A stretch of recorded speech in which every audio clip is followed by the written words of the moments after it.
All right. Welcome everyone to the University of the Underground.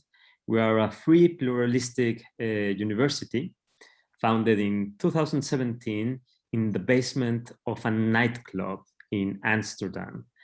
Today we're here in our symposium of I Want to Believe, which is an educational program that investigates religion and belief systems and the role in politics, economics, state, nations, and society.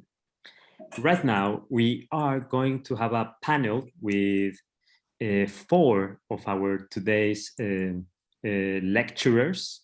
So I would like to welcome Bishop Bryan.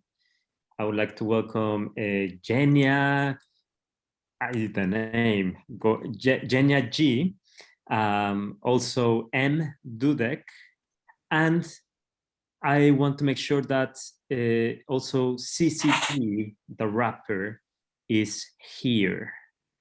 CCD, are you around? Yes. Fantastic. Oh, I'm so excited. Thank you so much. Fantastic. So the idea of this panel, I know that you've been asking questions. The idea is that we, as Nelly was saying today before, about having a pluralistic view on subjects. Right now is the opportunity to contrast different ways of understanding the topics that we've been addressing today. And it's more an opportunity to also to have this plural view and to have a direct conversation with our panelists today. So we're going to do the same. Please write your questions below, and I will be calling everyone. So to set the tone of this panel, I would like to ask the first question to our speakers, and that is, today we heard M talking about crafting a fictional religion. We heard Jenia talking about how the Russian Orthodox Church has been adapting its narratives to accommodate space travel. And finally, with Bishop Bryan, we heard about how to build reality and storytelling. And this is the point that I would like to focus and ask the presenters, and that is the role of stories in understanding spirituality and beliefs. Most of the participants, pretty much everyone is a creative practitioner. So we work with that substance of creating stories, narratives, situations. So I would like to open the symposium about with this question: when it's up to us to create any such stories to accommodate to navigate in this fabric of reality, where can we find those limits of subjectivity and find a more collective cohesion with this multiplicity of narratives existing all around us? So it's a very general question, but I would like to shoot that.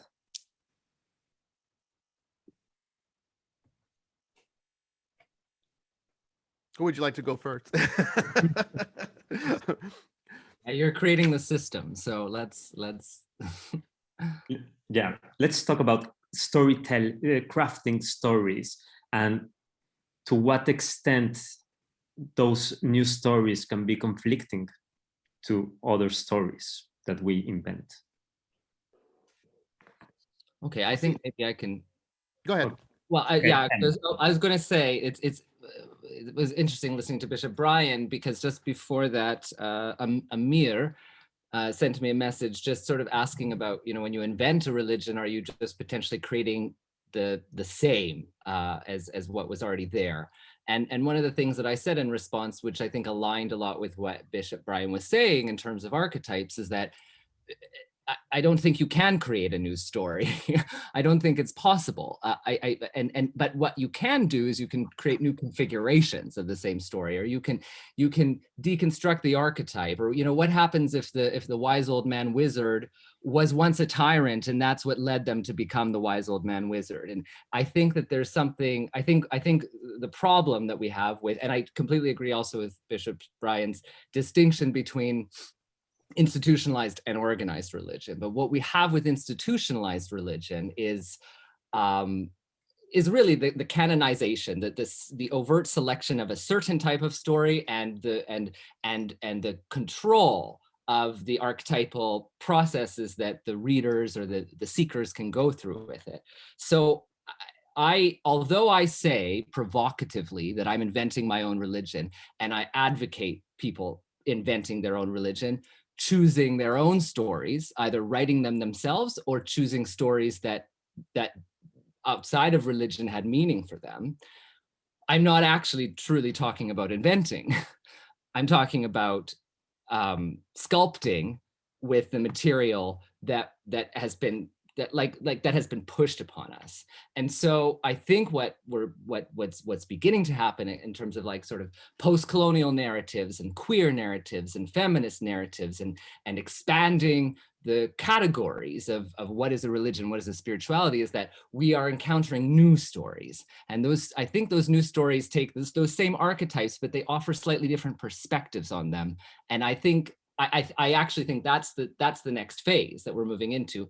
Following deconstruction, we move into reconstruction. And I think reconstruction is very interesting, because I don't think we're going to create anything new, but I think we're going to start to see some aspects of that same core programming presented in new ways that allow us to expand the breadth of the stories that we were truly limited by. Yeah, I really couldn't have said that better myself. I think that I'm in 100% full agreement with everything that you identified there.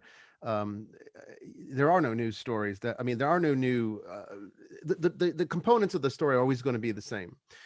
It's just you change the characters, you change the format. The real problem is dogmatism. Doctrine's not a problem. Dogmatism's the problem. Doctrine is the guide through which you say, this is the rules of the story. So, like an author who writes a book, a novel or something, again, use Harry Potter as an example. We can't make, in the canon of Harry Potter, Harry to be like, some other thing than what he is. He is this orphaned wizard, and he has to fight evil, and he's really not that good at it, honestly. But he kind of gets through by the seat of his pants and wins in the end. That's the canon. Okay, if you all of a sudden start introducing something that violates canon, look at how fans get very upset when that happens. We're seeing it with Star Wars right now. This is why I follow this stuff, not because I'm kind of nerdy like that, but I follow this stuff because this is what tells us the real story of what's going on with people. Just follow the movies. Movies tell you everything you need to know. I consult for the Conjuring series. I do a lot of the behind the scenes stuff with working with them, getting the religious aspects right. And I love it because it's such a perfect experience into how these archetypes work. And ultimately, what it really fundamentally comes down to is that the doctrines are what hold canon together. So, you really anger fans when you introduce something that violates what was previously understood to be true.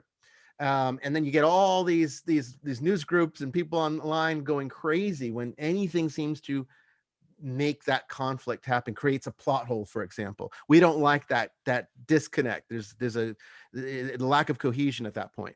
But dogmatism is a whole other animal. See, doctrine holds it together, keeps it consistent, makes it work, keeps it functional.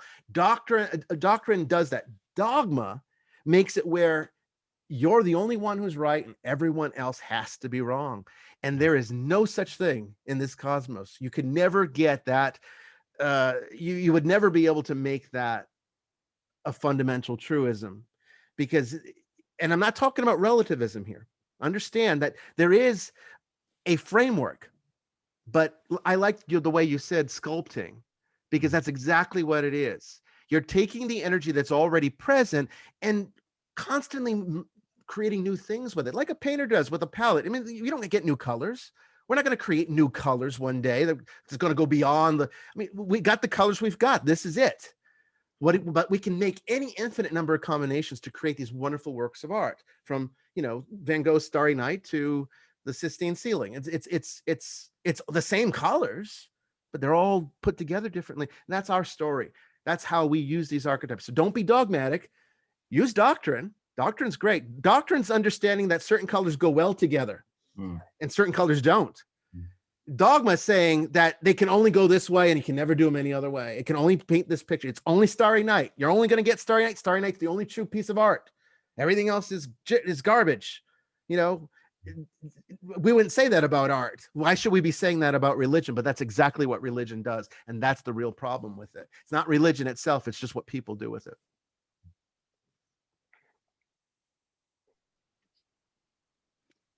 Okay, may I try Yes. to Jenia? Oh, did I interrupt someone? Sorry. may I try to explain myself? Okay, let's Yeah, please go on, please. Yeah, and then we go with Jenia. Okay, I'm Perfect. now I'm in Tokyo. I'm a little bit sleepy because it's midnight in Tokyo. I But know. try my Thank you best. so much for being here, Yeah. CCD. I'm so glad and very happy to be the part of this intellectual and high-level dialogue. And when it comes to the story of Shintoism, I would say it's about 3,000 years, and the emperor family started in 2,681 years ago, and that time, you know, the culture and lifestyle has changed. So I would say it's a story about 3,000 years. But I'm pursuing the more older, like Jomon era, like back in the 10,000 years old. But I'm trying to grasp the meaning of the story from now so far. But I would say that it's a time of the singularity. So it's very exciting to think about the new mythology. So we are sharing. So I'm very glad to be the part of this dialogue. Perfect. Also, CCD, we have a translator available. If you also feel confident, more confident speaking in Japanese, Kasei Sugawara is here and can help us with translation. Oh, I appreciate it. Okay, so maybe for the next intervention, we can try that. Fantastic. And Jenia. Yes, thank you. On just some thoughts on storytelling, I guess. So from my perspective, I guess there's two stories. So there's my story as an ethnographer, the one that I construct, and then the story of the people that I try to, I guess, reconstruct as everyone before me sort of been developing. So the people, I guess, the Russian Orthodox, from their perspective, I think the story hasn't changed. So what they're doing is trying to show how the story holds up. Within that, though, they're quite explicit about the limits of their own subjectivity. And within Orthodox Christianity, and probably Bishop Bryan would be much better at explaining this than I would be, but Orthodox Christians practice negative theology. So you can never know God fully. You can only approach a knowledge of God. So you can say with definitive, in a definitive way, what God is not, and you can only sort of approach this understanding of God is by knowing what God is not. So I think within that, I guess they're quite aware of, like you said, the subjectivity of the human condition. And then from my perspective, I'm the ultimate subjective participant in the field. I guess for me, I'm currently trying to figure out what story I'm going to construct, how I'm going to move through the field, and the way I will move through the field will completely fundamentally shape the research that comes out of it. So a lot of the community that I'm researching is very distributed. It's not one place that they're concentrated in. Star City is an obvious cluster, Baikonur, the Cosmodrome is an obvious cluster, but they're distributed all over the country. The relics, the icons are distributed all over the country. Where can I go? Where the time constraints allow me, where the budget allows me to go? This will all sort of shape the story that I'm going to present. So I guess from my perspective, what I'm thinking about is how do I convey this subjectivity in a way that is explicit and transparent and obvious to the reader. Cool. Thank you so much, Jenia. Students, we want questions. So please let me know who would like. I think there is a relevant question that we didn't have time before. It was originally for Bryan, but I think it will be interesting. It's by Francisco, and about how to cherry pick elements or parts of the stories of religion. Francisco, would you like to share that question with everyone? Yeah, sure. It was in the last presentation. During the last presentation, I noticed that he mentioned, sorry, I forgot your name for the moment. You caught me a little bit off guard. Bryan. Yeah, Bryan, sorry about that. That he mentioned that everything in the Bible or in the scriptures is metaphoric. But towards the end of his presentation, he wants to say it says very clearly in the Bible. I don't remember exactly what he's talking about. So in a way, I felt that was like, I mean, how is it? Is everything metaphorical, or the stuff that we, through our contemporary Western eyes, don't sound so exotic or outrageous? We can quote those sentences directly without passing them through let's say a contemporary lens or doing some sort of hermeneutic work. So yes, I find it a little bit problematic. Is it either metaphorical or is it possible to pick some stuff that we decide that is okay to translate directly? Well, I believe I was speaking mostly about the Old Testament at that time, because the Old Testament is largely, particularly like the story, the Pentateuch, the stories of creation, the flood. These are metaphorical, archetypal stories that exist in other cultures too. It's not just the Judeo-Christian theology that holds and contains them. So these are transcendent stories.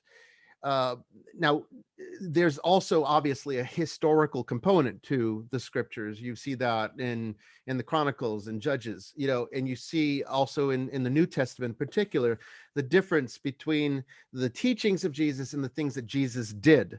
And I think most people agree that Jesus was an actual historical individual. That's obviously not metaphor. So I wouldn't say that everything in scripture, everything in the Bible is metaphorical. But I would say the essential theological implications speak to us on a metaphorical level. And that's why Jesus uses parable as his primary instrument for teaching, and why it culminates the entire scripture with the book of Revelation, or the Apocalypse, because it is the ultimate archetypal metaphorical story that completes the story of creation. If you look at the Bible from Genesis to Revelation, it is the story of man from an archetypal point of view. That's the metaphorical part of it. Ultimately, whether or not the historicity of something exists, or whether it's purely metaphorical, is really not relevant to how it affects us. We are actually more affected by the things of metaphor than we are of the things of history. Honestly, we really are. Something that is a story is going to be far more impactful than something that's just plain factual data.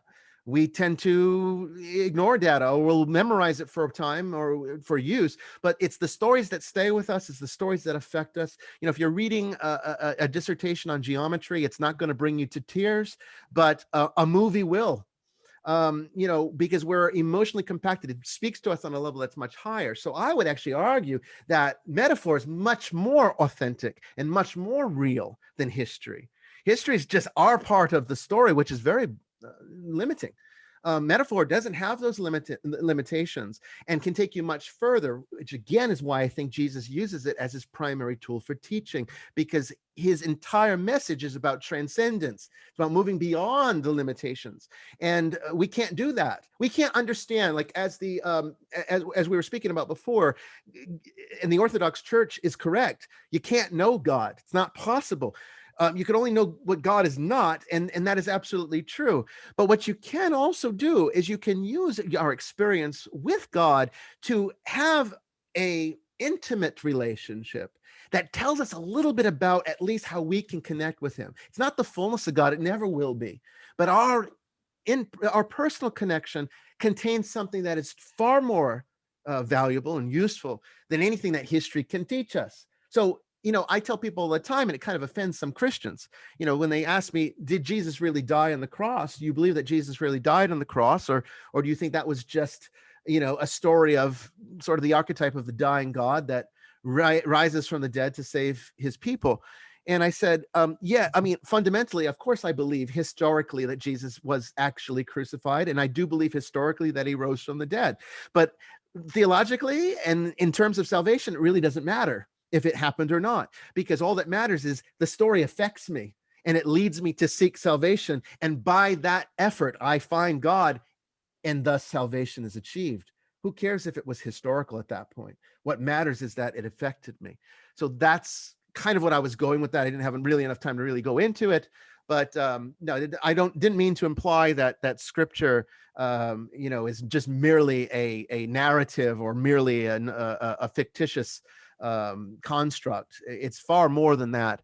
But I'm also saying that the parts of it that are mostly symbolic are actually probably truer than even the historical record itself.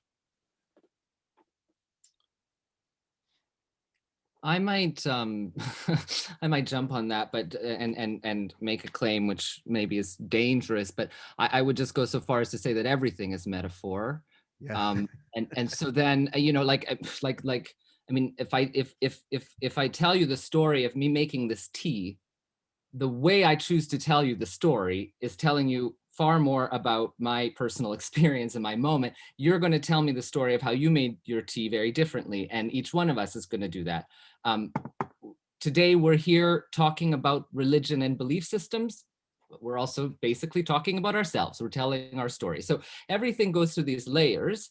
And just to a gentle counter, I actually am not convinced that Jesus is a historical being. And I've done, you know, I mean, some from the Dead Sea Scrolls and this sort of notion of the master of righteousness, the one that came before him. And, you know, this, I'm just not necessarily convinced. And I'm also not convinced that it matters. Even if he was, even if this being did get crucified on a cross, it doesn't, none of that matters. What matters is the story. And I see an older story that sort of came through this story, and I find that interesting, and that's my metaphor. That's how I'm like sort of plugging through it. So, but I see this like, I mean, I think, and I don't remember when Bishop Bryan said that it says it clearly, but if someone is saying that, that's their metaphor. They're saying that says what I am saying clearly. And this is the problem, because if this is the thing about what you said about dogmatism, is when you say, okay, this is the way. I think very often, very quickly, we might not say, we might say something like, yeah, but it says it very clearly right here. What we're saying is, this is what I'm trying to say, not this is it. This is the best way I can explain it, and so therefore it is. Excellent. Okay, Jenia? Yeah, I'm not used to being like the most academical in a room of people talking. Usually anthropologists are sort of the people who are sort of bringing all the fun experience stuff. But I guess I'm going to talk from a bit of a distance as opposed to Bishop Bryan and Mr. So how do I sort of approach metaphor as a researcher? And I really like what you said about what matters is a story, and how sort of I interpret this as what matters is what people do with the story. So metaphor exists out there, but what are people then going on and doing with it? How does this inform our everyday life and so on? And also echoing something that Bishop Bryan said in terms of the negative theology and the relationality that's involved. Metaphors are useful in that they show us the relationships between things, and relationships are really important. And within negative theology, because you cannot have this sort of full understanding of God, and being able to understand through metaphor relationality of something is very important, and it's what a lot of it's very central to Russian Orthodox Christian practice. So metaphors are incredibly useful for people in order to then go on and inform their practice with. And then finally, another point that I had, which is also again specific to Orthodox theology, because of these different ways of interpreting metaphors, something that's really, really sort of common within modern Orthodox theology is turning to early Christian writers, so patristic theology, sort of the people who sort of been writing in the early days of Christianity, but are not writing in the Bible. So turning to them, turning to their interpretations as a sort of early, almost contemporaries of the people who are described in the Bible. Yeah. Okay, thank you, Jenia. CCD, would you like to add something?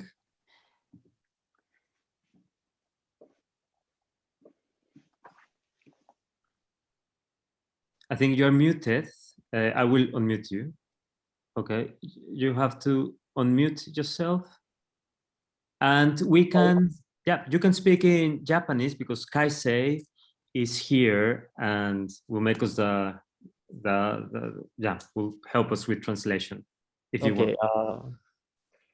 It's a little bit hard for me to catch up with the high level dialogue, you know, spontaneously.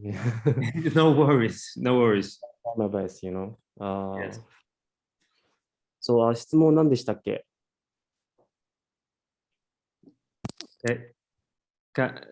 CCD is I'm talking the University of the Underground. I forgot your name.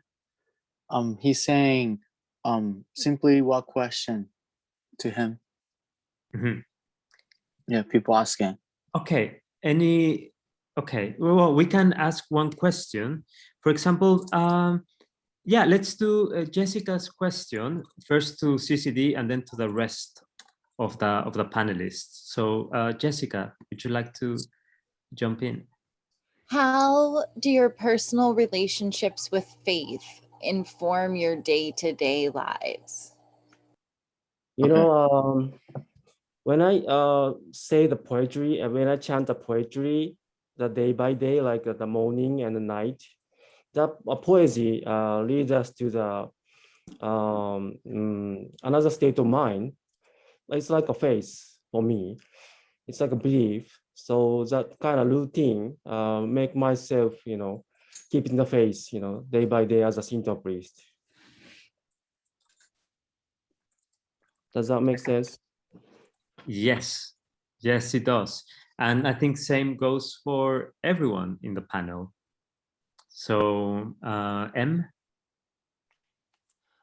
Well, you know, I'm an artist, and it's interesting in English that we use the same word practice to describe an artistic practice as well as a spiritual practice. And I've never made the differentiation between the two. And I think that that's actually probably been early on in my life, but at least at the point when I guess when I turned 18 or whatever, when I started to feel like I was defining my life for myself, I understood that like going to the studio every day was the equivalent of meditating every day, or of whatever, you know, standard spiritual practices I saw from people that worked with established traditions. But what I ended up doing was inventing my own religion, which, as I previously mentioned, is not invented, it's synthesized. And so I've taken aspects of from the faith system that I was brought up in, from things that I encountered in popular culture, and from experiences I've had in other faith systems or belief systems. And what's fascinating is that so many of those things, the ones that work, just become part of the practice. So, you know, my entire creative life is structured on the lunar cycle. And I noticed early on, my mother worked in an emergency room. She used to tell me how during full moon, of course, like they triple people come in with injuries and problems, etc. And my instinct was always like, during full moon, I lock myself in the studio and just make for 3 days. You know, I don't think, I don't edit, I don't, it's almost religious for me. I have to just make and not think. And then in the later phase, in the dark phase of the moon, when the moon is sort of closing down, is when I start to do the sort of the critical deconstructive editing processes. And so that becomes my religion. And I mean, the word religion comes from religare, which in Latin, the definition or the translation is questionable, but the one I prefer, which comes from Joseph Campbell, means to bind again. To bind again. So you know, life throws you off course, and you come back, and you ritually come back again and again. And this is the essence of a practice and a discipline. So I always say that it doesn't matter what you're doing. If you do it as a practice and you do it every day, then that becomes your spiritual or religious or artistic practice. Okay. Thank you, Jenia. I saw that you wanted to jump in. Oh, no, I was just really actively listening to. Actually, I wanted to apologize. I think I incorrectly said Mr. So apologies. I'm very movable. But good. From my perspective, yeah, I guess it's something anthropologists have to think about a lot when studying religiosity, and I think sort of more commonly this is called sort of the taking on the ethic or the emic perspective. Are you taking on the position of the outsider when you're writing about these people, or are you trying to think as the people that you're writing? Obviously, I am Russian. I was raised as a Russian Orthodox, but I wasn't raised in a very religious family. I had some, through friends, I've participated, I've had a best friend who was very religious, and her family was very religious. So through them, I've sort of been part of the church for a long period of time, but not for a while. Like, it's been a bit of a break. And right now I'm trying to figure this out, how sort of truly, and how, what's the word, sort of honestly can I write about Russian Orthodox Christians if I am sort of keeping that sort of distance with them, if I'm not fully a member of the church, if I'm sort of trying to describe it as an outsider. So yeah, this is something I've been thinking about a lot, and talking to this exact friend that I grew up with, sort of trying to, the conclusion that I'm at now is that I have to participate. I have to be within the church in order to be able to present this truthfully and honestly. I have a question. Not question, like. Yes. Who's speaking? I'm Kaisei. Ah, okay. Yes, Kaisei. So I'm gonna like break down Jessica's question to let Cecilia understand like well. Perfect. I think so. Yes, please. CCD さん。はい。多分さっきのジェシカさんのクエスチョンっていうかなんですけど、はい。あと M さんとかが答えたように、もっと多分具体的に、なんだろうな、毎日どんな行動とか、どんな、日常の必ずやること、どういうことを通して、この神道の信念であったり、神道自体につながりを感じる。でもそういうのを聞いてたと思います。で、M さん、多分ですけど、M さんがおっしゃってたのが、なんか彼には彼なりのリリジョンというか、があって、彼の中ではもうスタジオに行ったりであったりとか、そういうことで彼は彼なりの感じ方ができる。で、女性のエンニャさんは、もうチャーチ、教会の中にいるっていうことで、その神様というか、それは同じですね。自分が信じてる。やっぱり神社っていうのが自然に根ざしたものがあるので、その神社っていう、日本のその気候風土の中にあるもの、あとは岩とか木とかそういう自然も含めてですね、そういうところに触れた時のその感覚っていうのはやっぱり節にあります。面白いですね。わかりました。あれですもんね。ちょっと自分もその神道にあんま詳しくはないんですけど、神道ってなんかクリスチャンとかそういうのと違って、神様が一ついるっていうよりは、触る岩であったり、木であったり、いろんなものに神様が宿るっていう考え方ですよね、どっちかといえば。ヒンズー教とか、昔のギリシャの多神教の時代とかですね。あとケルトとかに近いですね。わかりました。お願いします。Okay, so what he was saying to feel connected with faith or God in like daily life. So in Shinto, Shinto doesn't have only one God. Shinto has a lot of gods, like old history of Greece, or so he said he feels connected with gods or faith when he is in shrine, like when he's shrine or when he touches rocks or tree, because even rocks or tree have own gods in Shinto. So that's when he feels connected with it. Okay, brilliant. Thank you so much, CCD Kaisei. There's someone that hasn't asked questions today, I believe, and that's Amir Mohammed. Yes, thank you. I actually asked a question from him, but I have another question here. I'd like to ask a question regarding like evaluating the impact of change or the transformation. M showed us a map about how his religion is spreading around the world and made it tangible through kind of visualization, let's say, that how there is a change taking place, at least in a quantitative manner. And I'd like to know that since we are all here to rethink systems and structures and initiate change, I would like to know how is it possible to evaluate the impact we make and how to track it. This program will end one day, and in the end, we are like with some ideas to publish somehow through some media. But really, I would like to know first, do you think it is necessary to evaluate it? And if yes, how?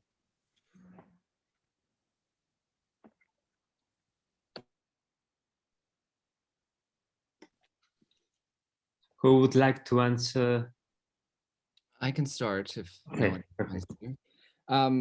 Yeah, it's a great question, and but to be clear, I mean, I use that image of the way that the religion virus spreads around as an artwork.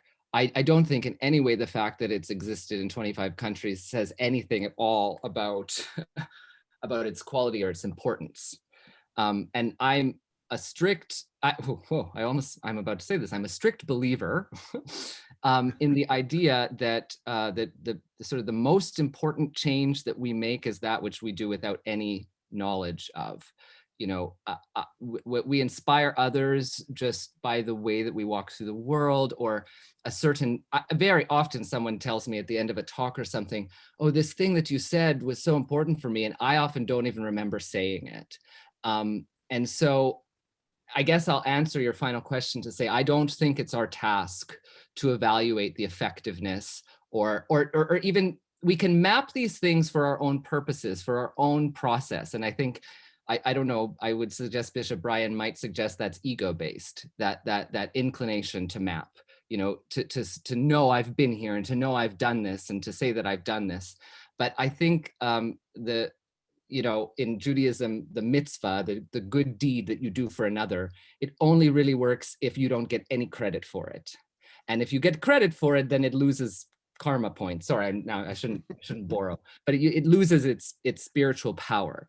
So I personally don't think it's healthy or helpful to try and evaluate what you're doing and how it's changing things, because if you do that, then again, it kind of brings you back into ego, and then you say, I did that, I made this happen. And I'll just end by saying I define myself as a cultural engineer, which is a term I took from Genesis Breyer P. Orridge. And the whole idea of being a cultural engineer is to reshape culture without yourself being credited for it. So like Andy Warhol created the term superstar, but most people don't know that. People just know the term superstar. And that's effective, I think. If they say, oh, Andy Warhol's superstar, then it's less effective because it's being ascribed to another person's imagination rather than being a sort of a creative contribution to our understanding of ourselves. Yeah, I mean, along those lines, those same lines, and I'm completely on your wavelength there. I would argue that the same thing, that we don't need to be evaluating it. It's not for really us to do. The functionality of the cosmos evaluates it, and it has a natural failsafe built within it that anything that does not function eventually gets thrown out. And that happens whether or not we participate in it in any way, even if we quantify it or qualify it according to our own, standards. It still, it won't endure if it doesn't have any intrinsic value that continues to perpetuate the condition. So as far as I'm concerned, what our role is the experience of it, which kind of gets back to the last question, about faith and how that shapes us. And, for me, what I do is, this is why I'm a Catholic. And I would be the same way. I've been in the Orthodox Church as well. The sacramental life is a way of experiencing faith. It's not merely just reading about it in scripture or having something to believe in, which doesn't really have much value for me as an individual. Beliefs are very malleable, and again, they always come back to some kind of gratification of the self, and I don't find that useful. What I do find useful is experiencing faith. And so when I go and I receive Eucharist, I'm experiencing that scriptural reality. I'm taking that into my very self, and I can taste the prayers by tasting the bread and wine that transubstantiates into the body and blood of Christ. I can smell the incense burning. That is a prayer that I take into my body.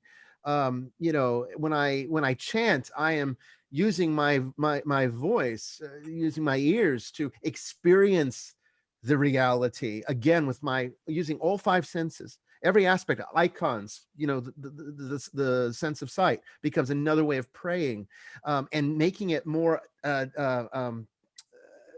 it's far more tangible that way. And it's less reduced down to just simply belief. And so when we're looking at these systems and trying to categorize them into a way that makes sense to us and to determine whether or not this has intrinsic value or not, it's not really for us to do.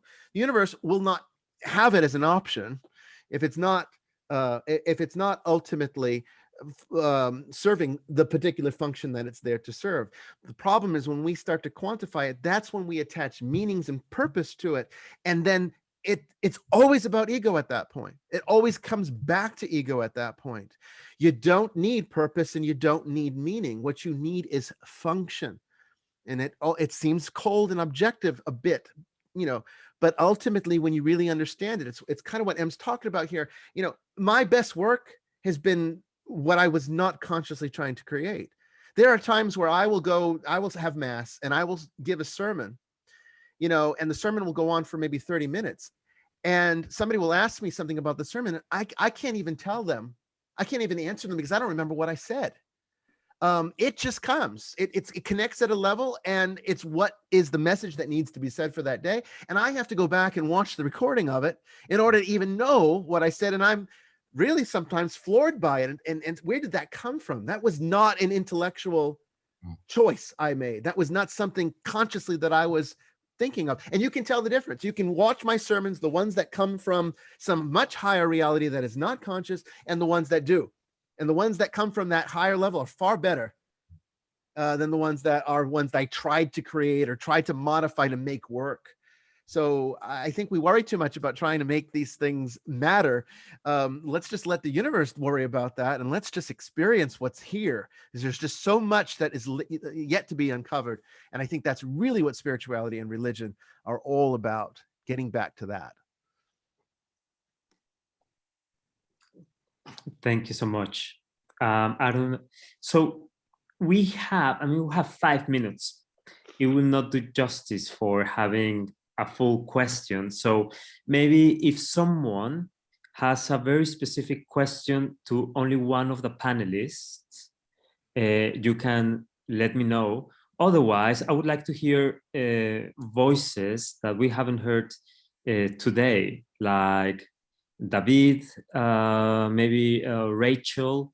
If you have a very specific question, it would be great to hear from you. How do you feel about that, David? Hi. I don't have a particular question. I'm just completely blown away. What Bishop Bryan was just saying about these sermons, and even Dee said as well about connecting. What I'm studying right now, this is what it is, what Dr. Greenberg called the Informational Mat Matrix. So basically, when you connect yourself and you canalize this information, and sometimes you don't even know what you're saying. But I don't know. I mean, everything that you guys are saying is basically what Dr. Greenberg was trying to find proof of existence and in shamanism in Mexico by studying this phenomenon. Somehow I really have I have so many questions, but nothing in particular is concrete. Oh, that's okay, no worries, David. I mean, actually, people are just telling me that there is a specific question for CCD that we can do it now. So please. Hi. Yeah, thanks, Sonia. Hi. Yeah, my question was, it would be great to hear a brief explanation from you on Shintoism, because it's I feel like it's not a very common religion. It's a very specific thing to Japan. So I was wondering if you could tell us a little bit about it. It's a native and indigenous culture, lifestyle in Japan. And all back in the days, the lifestyle, all days lifestyle remains in the Shintoism in the 21st century, even 21st century. So it can be the sustainable culture. So I just pass the baton to the next generation, like you guys. So I just would like you to come over to Japan and pray like Neribai Heion-san. In the forest, you can find something, spiritual. And, science is experiment, and religion is experience, So you can tell the experience to another, to make the story, continuous story. So that will be the next generation mythology. So we have the technology but in Japan, but we have the forest on the other hand. So So nature is a great source of knowledge for us. So the feeling is important for us, the knowledge. So the respect mind toward the nature. And sometimes we fear the power of nature, like earthquake and volcano. But we have the hot spring to cheer us up. So that kind of mixed lifestyle is so-called Shintoism in Japan. So it's very conserves a very old old type of lifestyle. I just wanted to also add a question to it. Like Shintoism is like the native religion of Japanese people, but also like you had an influx of Buddhism. And I was wondering how or if it has changed or blended Shintoism in any way, or is it still something very separate? The Shintoism was influenced by the Indian culture and Chinese culture and Korean culture also, and some Okinawan culture and Ainu culture, the native north part of island, Hokkaido. There is another tribes, and then in Okinawa, it's another, they have another story and mythology. So we are the hybrid combination of the tribes, So it's back in the days, Japan was immigrant country. So it's I'm interested in the hybrid and Buddhism and Shintoism get together, and we believe we have the two different beliefs, but at the same time, So that was a very I think it's very important notion to make the peace, and to change the world, better world. Brilliant. Thank you. Thank you so much. I think we have arrived to the end of our panel. So I am in debt with all of you incredible guests, Bishop Bryan, Dudeck, CCD, and Jenia. Thanks so much for enlightening our day and our journey for the next 3 months with this wonderful court. So yeah, round of applause to our panelists. Thank you. Bravo. Thank you so much. So with this, yeah, we finished the panel, but don't go away because we will stay with CCD. I'm just gonna end this block and stay where you are. Okay.